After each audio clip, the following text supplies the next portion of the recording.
There is a deficiency that is hiding in plain sight inside millions of people right now. Not a rare condition, not something you need a specialist to diagnose, not something that requires exotic testing or expensive intervention.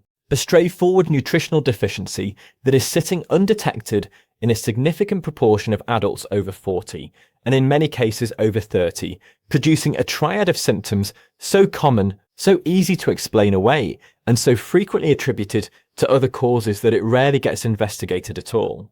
Fatigue that does not lift with sleep, a memory that feels slower, less reliable, harder to trust than it used to be, and a strange sensation in the hands or feet, a tingling, a numbness, a crawling feeling that comes and goes without obvious explanation.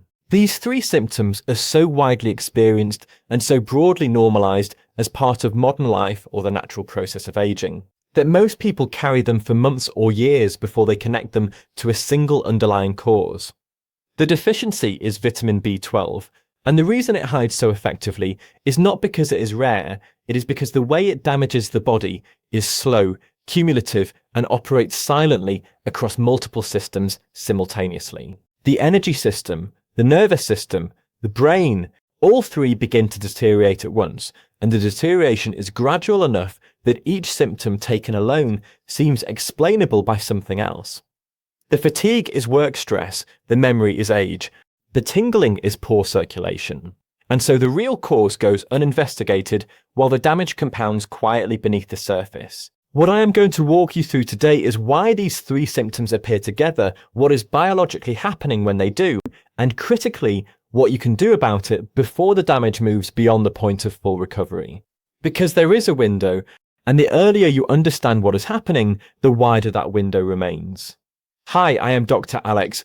I am an emergency medicine doctor, and after nearly a decade in the AANDE, I have seen the full spectrum of what B12 deficiency looks like when it is caught early and when it is not. Early, it looks like the symptoms I just described: manageable, frustrating, easy to live around. Late, it looks like something far more serious.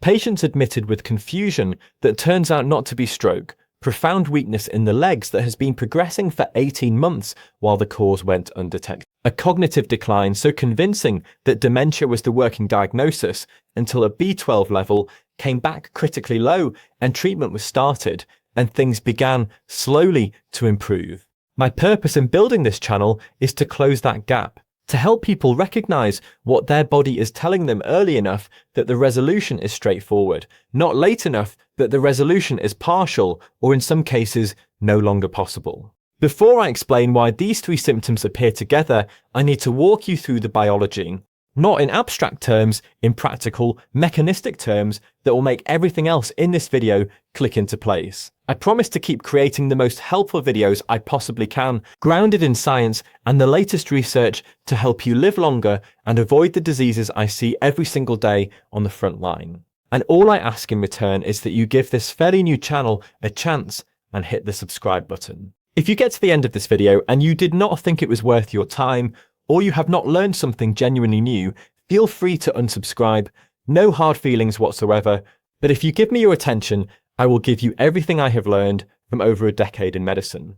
Please hit that subscribe button and let us get into it. To understand why B12 deficiency produces this specific combination of fatigue, memory loss, and numbness, and why it produces all three at the same time rather than one in isolation, you need to understand what B12 actually does at the cellular level. Because these three symptoms are not coincidental, they are each the downstream consequence of the same upstream failure playing out in three different organ systems simultaneously. The first system is the blood. Your bone marrow produces approximately 2 million red blood cells every second. That production rate requires constant rapid DNA replication, and DNA replication depends on a compound called folate in its active form. Here is where B12 enters the picture. Folate cannot be recycled and reactivated inside your cells without B12. The two vitamins work as a paired system. When B12 is insufficient, folate becomes trapped in an unusable form. DNA synthesis slows. Red blood cell precursors in the bone marrow keep growing without dividing properly, producing what are called megaloblasts, large, structurally abnormal cells. These cells cannot carry oxygen efficiently, they die faster than normal red blood cells. And the result is a condition called megaloblastic anemia, a reduction in your blood's capacity to deliver oxygen to every tissue in your body. Now, the fatigue connection becomes direct. When your blood is carrying less oxygen than it should, your tissues are running on a reduced energy supply around the clock. Not because your heart is weak, not because your lungs are failing, but because the oxygen transport vehicle, the red blood cell, is defective. Think of it as a fleet of delivery vehicles that are undersized and breaking down faster than they are being replaced. The depot is still dispatching them, the roads are clear, but the cargo is not arriving at full volume. Every organ and every muscle receives less fuel than it needs. The result is a fatigue that is systemic, persistent, and entirely unresponsive to rest, because rest does not fix the delivery problem, only correcting the deficiency does. The second system is the nervous system, and this is where the numbness and tingling originate. Your nerve fibers are coated in a fatty insulating layer called myelin. Myelin serves the same function as the plastic casing around a copper wire. It keeps the electrical signal inside the fiber, prevents interference, and allows signals to travel fast and accurately over long distances. Myelin is not a permanent structure, it requires constant maintenance and renewal. And that renewal depends on a set of biochemical reactions called methylation, for which B12 is an essential cofactor. When B12 falls, methylation slows. Myelin degrades faster than it is being replaced. The nerve fibers begin to lose their insulation. Electrical signals slow, misfire, or fail to complete their journey. The peripheral nerves, the long fibers running from the spinal cord to the hands and feet, are the first to be affected, because they require the most myelin maintenance over the greatest physical distance. The brain interprets the misfired signals from those degrading nerves as sensation where there is none, a tingling, a pins and needles feeling, a numbness, sometimes a burning or crawling sensation.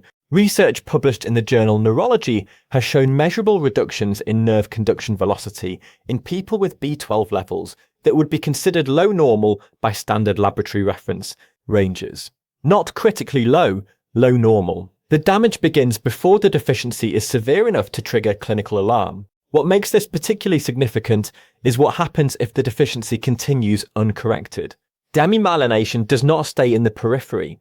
Over time, it moves centrally into the spinal cord, where it affects the nerve tracts responsible for balance, coordination, and motor control. In its most severe form, this produces a condition called subacute combined degeneration of the spinal cord, which involves progressive weakness, spasticity, and in advanced cases, paralysis. That is the endpoint of a process that begins with tingling in the feet that someone put down to poor circulation. The distance between those 2 points is a matter of time and whether the cause was identified. The third system is the brain, and this is where the memory component of the triad originates and where it is most important to act early. The brain is the most metabolically demanding organ in the human body, consuming approximately 20% of total oxygen supply despite representing only 2% of body weight. When anemia reduces overall oxygen delivery, the brain feels it acutely. Processing speed slows, working memory becomes less reliable, concentration becomes effortful. But B12 deficiency has a second independent mechanism acting directly on brain tissue. A compound called homocysteine accumulates in the blood when B12-dependent methylation reactions stall. Homocysteine is not simply a marker of deficiency, it is actively neurotoxic. Research published in the journal Neurobiology of Aging has demonstrated that elevated homocysteine damages neurons directly, promotes neuroinflammation, and is independently associated with accelerated brain atrophy and cognitive decline. The parts of the brain most vulnerable to homocysteine toxicity are the hippocampus, the memory consolidation center, and the prefrontal cortex, which governs reasoning, planning, and mental flexibility. This is why B12-related cognitive change tends to present as word-finding difficulty, slowed recall, reduced ability to hold multiple thoughts simultaneously, the specific functional signature of hippocampal and prefrontal stress. Research published in the New England Journal of Medicine has established that elevated methylmalonic acid, another metabolic marker that rises when B12 is functionally insufficient at the cellular level, correlates with measurable cognitive impairment even when serum B12 remains within the technically normal laboratory range. In plain terms, the brain is being damaged before the blood test looks abnormal. And this is the biological architecture of the triad. 3 symptoms, 3 organ systems, 1 upstream cause, the fatigue from failing red blood cells, the numbness from degrading myelin in peripheral nerves, the memory loss from reduced oxygen delivery, and direct neuronal damage from homocysteine accumulation. They appear together not by coincidence, but by mechanism, because B12 sits at the intersection of all 3 systems, and when it fails, all 3 begin to deteriorate at the same time. Now here is the layer that makes this deficiency so deeply deceptive. The absorption of B12 from food is not straightforward. Unlike most water-soluble vitamins that simply pass through the intestinal wall, B12 requires a specific carrier protein called intrinsic factor, produced by specialized cells in the stomach lining, to be absorbed at all. Dietary B12 binds to intrinsic factor in the small intestine, and that complex is then transported across the gut wall into the bloodstream. Without intrinsic factor, the B12 in your food passes through your system essentially unused. And intrinsic factor production can fail in several ways, most of which have nothing to do with diet. Intrinsic factor declines naturally with age, which is why B12 deficiency becomes substantially more common after 50. A condition called pernicious anemia, where the immune system attacks and destroys the stomach cells that produce intrinsic factor, eliminates absorption entirely, and it can develop at any age. Proton pump inhibitors, among the most widely prescribed medications in the developed world, suppress stomach acid to a degree that impairs B12 absorption independently of intrinsic factor. Metformin, used in the long-term management of type 2 diabetes, interferes with a separate receptor in the gut that handles the final step of B12 uptake. Research published in the British Medical Journal has found that long-term metformin use is associated with B12 deficiency in a substantial proportion of patients, and in most clinical settings, this is not routinely monitored. That is why this deficiency hides. It hides because its symptoms are non-specific enough to be explained away. It hides because the reference ranges on standard blood tests do not reflect the level needed to protect against functional tissue damage. And it hides because its commonest causes are not dietary at all. They are age, medication, and immune dysfunction, and those causes are rarely investigated when a patient presents with fatigue, cognitive change, and peripheral tingling. Just quickly, if you are finding this valuable, please consider subscribing.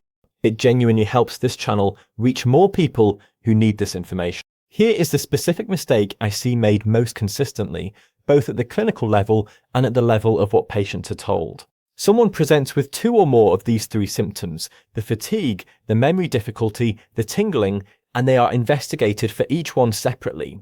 The fatigue goes to a full blood count, which comes back showing normal hemoglobin because the compensatory mechanisms are still holding the anemia at a subclinical level. The cognitive change gets attributed to stress, age, or mood, and in many cases, antidepressants are started. The tingling is attributed to poor circulation or early diabetic neuropathy in a patient with diabetes, and the metformin that is likely contributing to the B12 depletion continues at full dose without monitoring.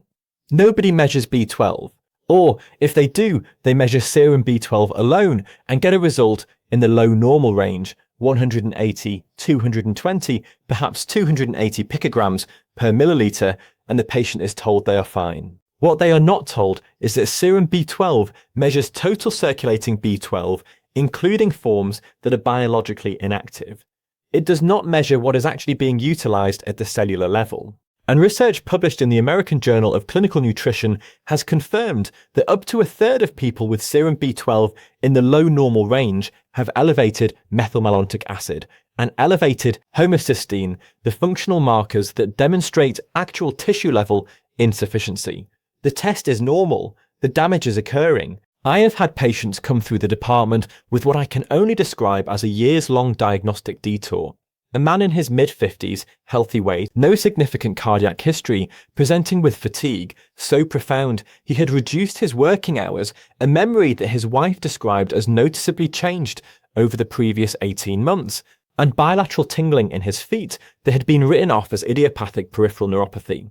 He was on a proton pump inhibitor for reflux. He had been for 4 years.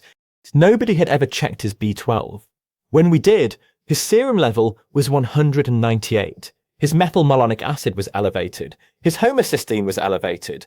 He had been symptomatic by his own account for at least 2 years. After 4 months of intramuscular B12 injections, his energy had largely returned. His wife said his sharpness had come back and the tingling had improved significantly, though not completely resolved. 2 years of symptoms, 4 months to recover most of what was lost. What might have been prevented if the question had been asked 2 years earlier? That is the mistake. Treating the symptoms as separate problems when they are expressions of the same underlying mechanism, and explaining away what the body is clearly communicating by attributing each sign to the most convenient available cause. The 4 patterns that should prompt immediate investigation and rarely do are these. First, the triad itself: fatigue plus cognitive change plus peripheral sensory symptoms appearing in the same person over a similar time frame. Second, any of these symptoms in a person over 50, particularly if they're on proton pump inhibitors or metformin, regardless of serum B12.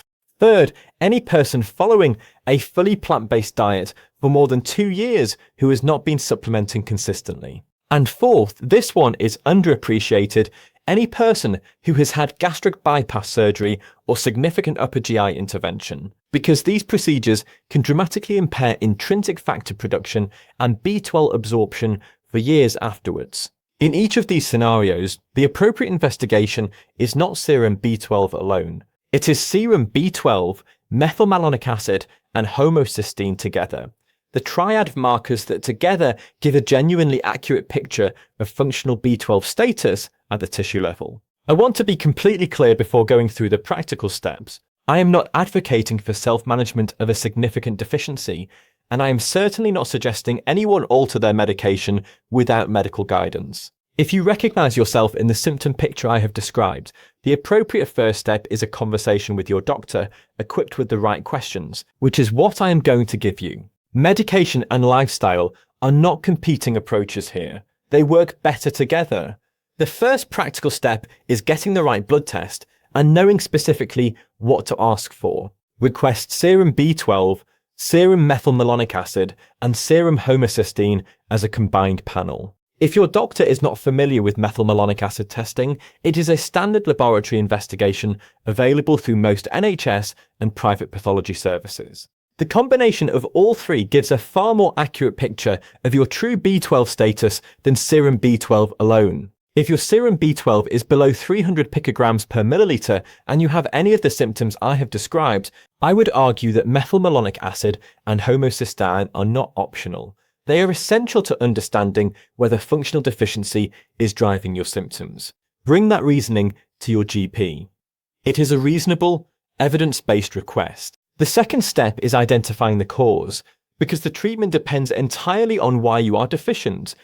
If the driver is dietary, a plant-based diet without consistent supplementation, oral B12 at 1000 micrograms daily is a reasonable starting point. At that dose, a small percentage of B12 is absorbed through passive diffusion even without adequate intrinsic factor, making high-dose oral supplementation effective for many people regardless of absorption status. But if the driver is impaired intrinsic factor production from pernicious anemia, from age-related gastric atrophy, from long-term PPI use, oral supplementation will often be insufficient to correct a meaningful deficiency. In those cases, intramuscular B12 injections deliver the vitamin directly into the bloodstream, bypassing the gut entirely. Your doctor will determine which approach is appropriate. This is not a decision to make unilaterally. The third step is understanding the sequence of recovery, because the 3 symptoms in the triad do not resolve at the same rate. The fatigue tends to improve first, often meaningfully within 4 to 8 weeks, as red blood cell production normalizes and oxygen delivery begins to recover. The peripheral tingling is slower. Peripheral nerves can remyelinate, but the process takes months, and in some cases residual sensory change persists even after full correction, particularly if the deficiency has been long-standing. The cognitive symptoms fall somewhere in between. Most people with B12-related cognitive change see meaningful improvement in processing speed, word finding, and concentration within 3 to 6 months of adequate correction, though the degree of recovery depends substantially on how long the deficiency was active before treatment began. That differential timeline is important.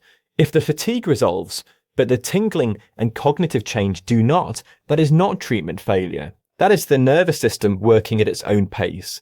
The fourth step is dietary context as a supporting layer, not a primary treatment for significant deficiency.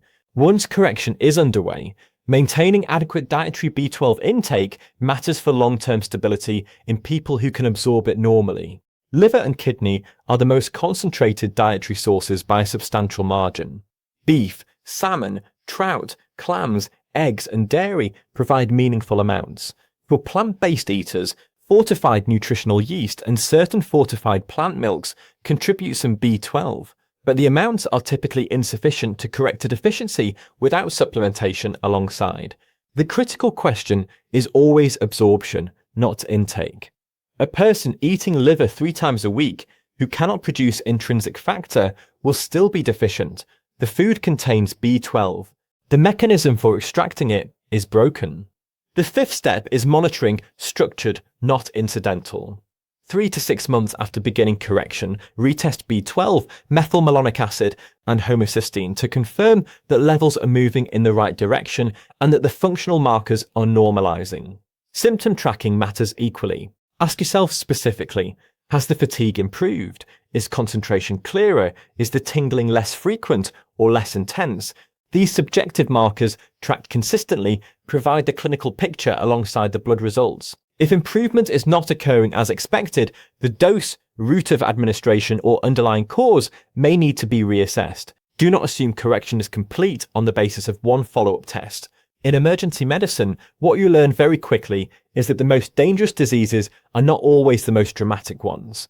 Sometimes the most dangerous thing is a slow process, something that does not announce itself with sudden pain or visible collapse, but instead reshapes function gradually, quietly, in ways the person adapts to without recognizing how far they have drifted from their baseline.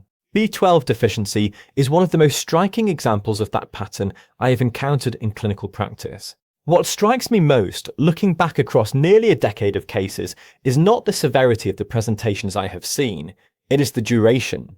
The average time between a patient first noticing something was wrong and the moment B12 was identified as the cause was, in the cases that stayed with me, measured in years, not months. 2 years, 3 years, in one case, closer to 5. And in each of those cases, the symptoms had been present, had been mentioned to doctors, had been investigated, and had been attributed to something else while the deficiency continued unchecked. Research published in the journal Age and Aging has estimated that the average delay between symptom onset and diagnosis of B12 deficiency in older adults is approximately 18 months of progressive neurological and cognitive damage that in many cases was entirely preventable. That figure is not an indictment of individual clinicians. It is a reflection of a diagnostic framework that does not sufficiently weight this deficiency as a cause when its symptoms are so non-specific and so easily explained by other things. The broad principle that B12 deficiency illustrates, and this is what I want you to take away from this video, is that the human body has limited ways of signaling that something is wrong at the cellular level. It cannot tell you which molecule is depleted or which biochemical reaction has stalled.